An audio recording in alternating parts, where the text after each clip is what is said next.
पाणी पिलवू नको.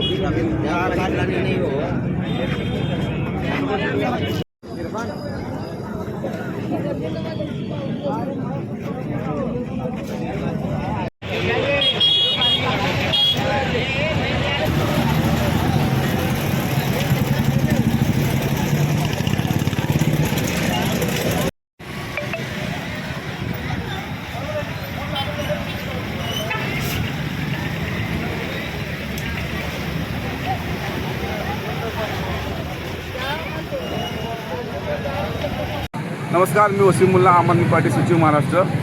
आपण इथं आता मिरजमध्ये मिरज मार्गावर अहमदनगर इथं आहेत. इथे एक भीषण अपघात झाला आहे. आश्चर्यचकित गोष्ट म्हणजे गेल्या 8 तास झालं ॲम्ब्युलन्स 108ला कॉल करत असताना देखील 108चे ॲम्ब्युलन्स आत्तापर्यंत पोहोचलेलं नाही आहे. शेवटी नाईलाजानं तिघं चार गंभीर पेशंट जे होते, जे ॲक्सिडेंट झालेले गंभीर नागरिक होते, त्यांना काही रिक्षातनं, काही छोट्या हाती टेम्पोतनं, त्यातनं सिव्हिलला पाठवण्यात आलं. 108वाले म्हणतात की अजून आणावंच लागेल. म्हैसाळमध्ये गाडी आहे, सांगलीमध्ये गाडी आहे. तिथे 108ला कॉल करा, 5 मिनिटात गाडी येईल, असे जे शासनाची जो धोरण आहे ती पुरेपूर खोटे आहे. इथं अहमदनगर रस्त्याला वारंवार ॲक्सिडेंट होत आहेत. कमीत कमी 4 ते 5 जीवनहानी झालेली आहे. त्याचबरोबर इथं बाजूला 2-3 स्कूल आहेत. रस्त्याचं रुंदीकरणाचं काम ज्या ठेकेदारानं घेतलं होतं, त्या ठेकेदारांनी पैसे खाऊन रस्ता रुंदीकरणाचं काम केलेलं नाही आहे. इथे एकही स्पीड ब्रेकर नाही आहे. स्पीड ब्रेकरची गरज आहे. आत्ता जे काय ॲक्सिडेंट झालं ते भीषण ॲक्सिडेंट झालं आहे. त्यामध्ये बरेच नागरिकांचे दुखापत झालेले आहे.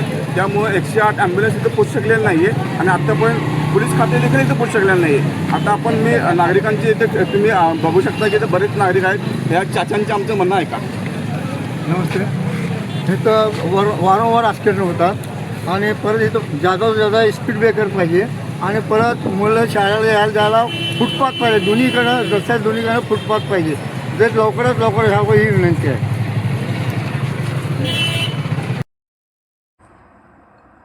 अर्धराज्य न्यूज चॅनलला लाईक करा, शेअर करा आणि सबस्क्राईब करा.